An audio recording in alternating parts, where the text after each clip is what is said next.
Text about preemptive attacks, nuclear strikes, ballistic missiles. This is something that has been in the heart of the Bibi Netanyahu project. I just was wondering if you could react to that and frame your general thoughts around this entire regional war that has now erupted.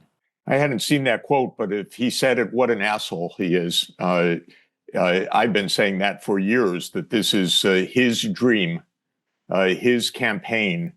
I've put it at 30 years since 1996, a doctrine called clean break, which was a madman's document of a madman, Bibi Netanyahu, and his arch neocon extremist Zionist advisors in 1996 that basically was the blueprint for nonstop war in the Middle East.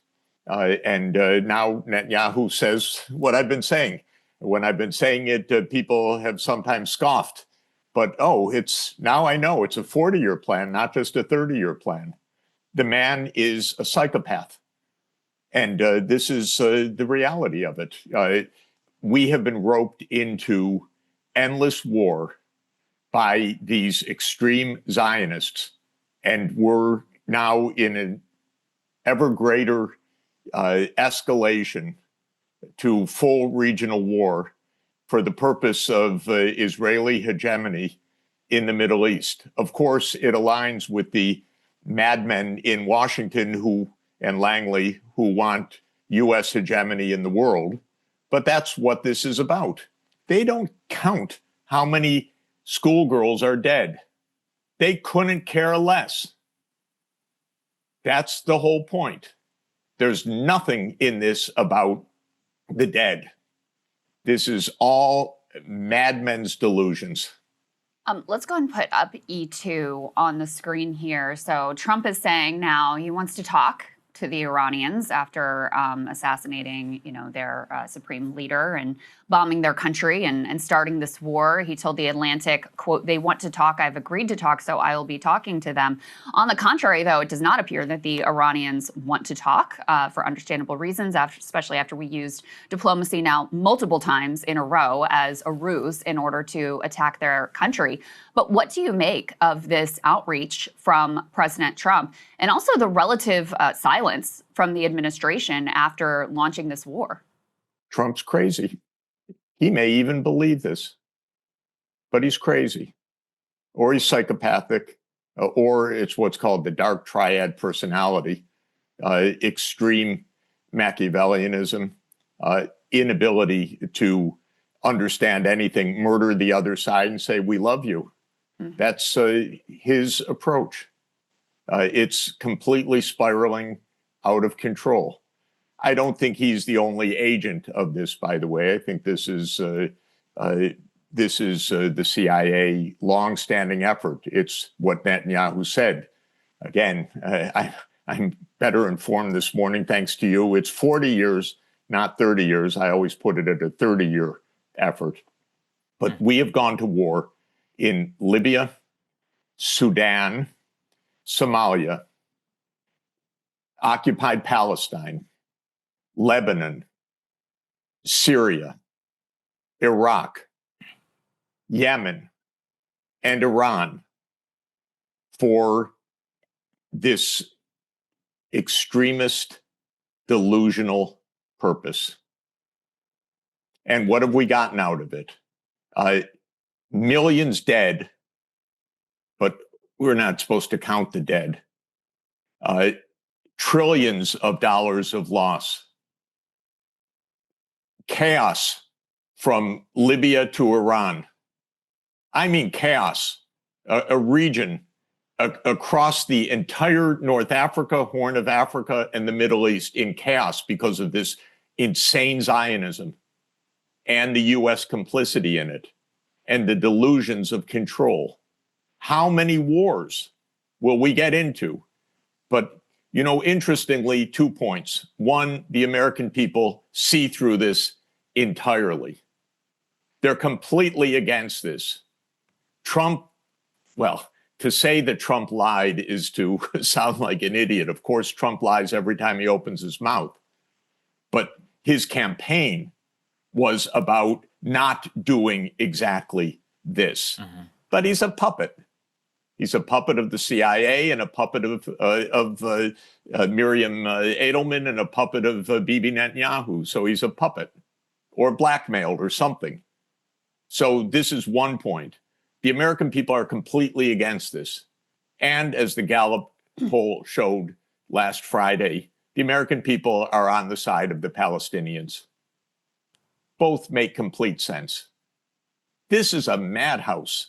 This is not in any remote way rational, deliberate, legal, honest, aimed at our security. It's aimed at the delusion of complete control. Yeah. You can't control the world this way. Right. Madmen have tried for millennia. We're just the latest in this, but it comes to a very bad end. And I think that we're seeing that all right now, especially with people like Lindsey Graham at the forefront. Why don't we take a listen to his comment about what the future of Iran should look like? Sounds a lot like what we have had in store for Iraq. Let's take a listen. In a social media post Sunday, President Trump wrote this, quote, "Hopefully the IRGC and police will peacefully merge with the Iranian Patriots and work together as a unit to bring back the country to the greatness it deserves." Is hope the plan for the future of Iran? No, the future of Iran is going to be determined by the Iranian people. The new Iran, whatever it is, whether it's a cleric or a representative democracy, our goal is to make sure it cannot become, again, the largest state sponsor of terrorism. That's a win for us. But is there a plan to make sure that happens, Senator? Is there a plan? Does the president have a plan to guarantee that that happens? No, it's not his job or my job to do this. How many times do I have to tell you?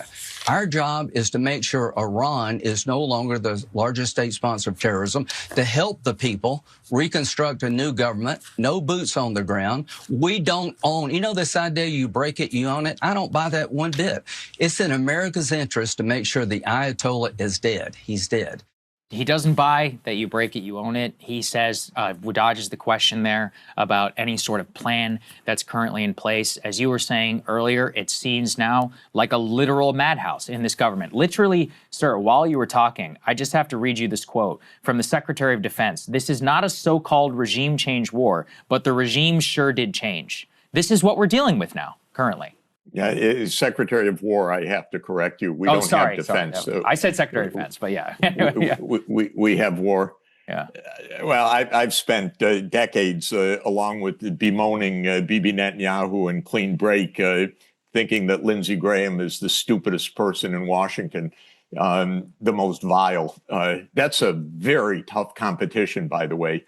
But that man has never opened his mouth in 30 years without wanting more deaths of other people. And now he also says so clearly, no responsibility. I would like the American people to understand, I'm sure that they do, but just to clarify, we have been meddling in and destroying Iran now for 73 years actively. It was in 1953 that the CIA and MI6 overthrew the democratically elected and popular government of Prime Minister Mossadegh. They did it because Mossadegh had the complete audacity to say that the oil in Iran should belong to the Iranian people. This was far too much for Alan Dulles at the CIA and for MI6, who knew full well that the oil in Iran belongs to Britain and to the United States. So they overthrew him. In that case, there was a, quote, successful regime change operation, which put in place a police state, the state led by the puppet, the Shah of Iran. In 1979, he was overthrown in a mass revulsion against decades of an American-imposed police state, and this government came into power. Immediately, the United States armed Iraq to kill hundreds of thousands of Iranians in the Iraq-Iran war between 1980 and 1988. Saddam Hussein was our guy. He was the CIA's guy. Of course, when the CIA is done with you, they kill you. So Saddam became the worst enemy of the United States soon afterwards, after he had done the bidding of the United States for years.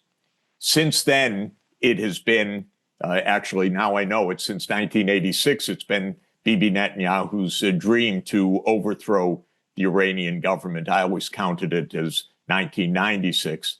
But the United States has been using every subterfuge, covert operation. It has been using assassinations, economic warfare, crushing the Iranian economy ever since. The Iranians have said all that time they don't want a nuclear weapon. Bibi Netanyahu, who is a psychopath, said in 1996 they're weeks away, days away, months away. And he's been saying that for 30 years. For all I know, he's been saying it for 40 years. He is a vulgar, blatant, genocidal liar. I hope I'm being clear. We're dealing with something absolutely dangerous in this world that is running our country. So it's extremely dangerous. The Iranians did not want a nuclear weapon. The religious leader who they just assassinated was the one that said, no nuclear weapons. It's against Islam. So kill him. It had nothing to do with nuclear weapons all this time. The Iranians reached out constantly to negotiate. And in 2015, they concluded an agreement with the United States, Britain, France, Russia, China, and Germany, the P5 countries plus one, called the Joint Comprehensive Plan of Action. And it put Iran strictly under UN supervision in the International Atomic Energy Agency. Bibi Netanyahu had a fit because he wanted to overthrow the government. He did not want peaceful relations with a non-nuclear Iran. So Donald Trump, who is a puppet of our CIA, Mossad, and Miriam Adelson and the rest, ripped up the JCPOA in 2018. That's the story. Then they bombed one of Iran's nuclear facilities. And by the way, during the period from 2015 to 2018, Iran stuck with the agreement, even though the United States cheated on the agreement that it signed because it was supposed to end the US sanctions, which it did not do. Then Trump ripped it up. Then they began a campaign of assassinations. Then they began bombing Iran's nuclear facilities. And that's the story. They don't want an agreement.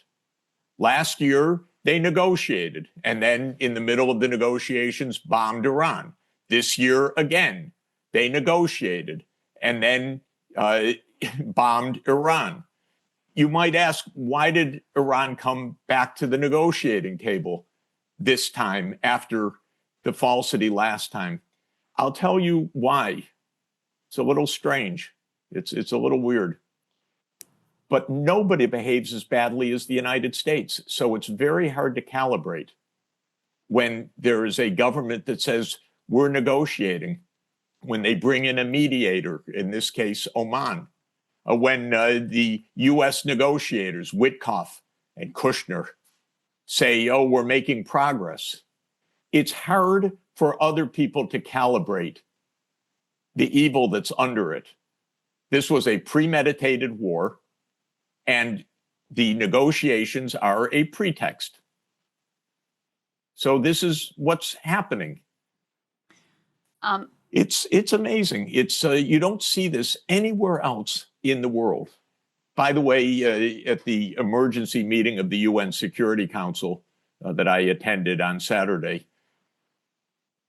you see how we're in the looking glass because one country after another attacked Iran for its violence. Even Bahrain called it unprovoked attack by Iran. Well, it's actually easy to do the scorecard. If your country hosts the US military, first of all, it means that you also host the CIA. It means you are an occupied country. And so everyone that spoke against Iran is an occupied country by the United States. These are not independent countries. When we listen to Merz or to Macron or to the Danes or to the British, the US military and CIA is all over those countries and has been for decades. These are not independent voices. These are part of the vassal states of the empire. This empire is destroying itself in its bloodiness, its bloody-mindedness, its murders, its wars, its debts, the trillions of dollars we're spending in this. But this is an empire that is behaving so shockingly that others actually can't calibrate. They don't understand that negotiation means we will come to murder you. And that the best thing is we will murder your religious leader. Let me go ahead and put E5 up on the screen to your point about the Gulf allies here. So there was a Saudi analyst who went on Al Jazeera and told them, quote, America has abandoned us and focused its defense systems on protecting Israel, leaving the Gulf states that host its military bases at the mercy of Iranian missiles and drones. And we have seen some impacts throughout the region, including, unbelievable images in Dubai, which is, of course, a playground of the global rich, where some of the luxury hotels have been hit. I can scarcely wrap my head around the level of, damage, brand damage, and economic damage that will be done over the long term. What do you make of these comments and potentially reassessment that is being done here by the Saudis as they see that the U.S.'s number one priority is ourselves and the Israelis? Well, I would refer them to two observations. First, by President John F. Kennedy in his inaugural address. He said those who would ride on the back of the tiger often find themselves inside it. In other words, you ride on the back of a violent empire, you become a victim. So the Saudis have known full well. They host U.S. military bases. The Gulf countries host U.S. military bases. The behavior of the United States is brazen and illegal. So this is what comes.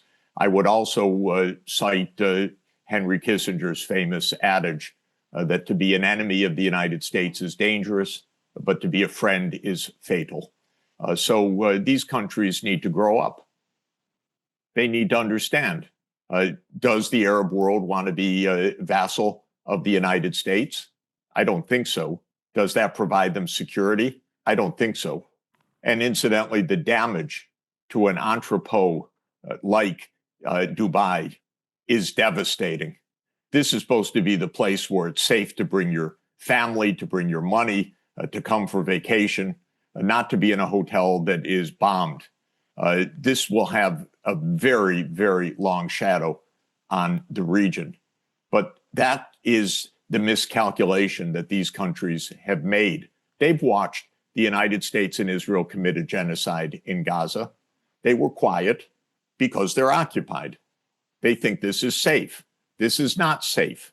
The safety in our world is to speak the truth. It's not to go along with the brazen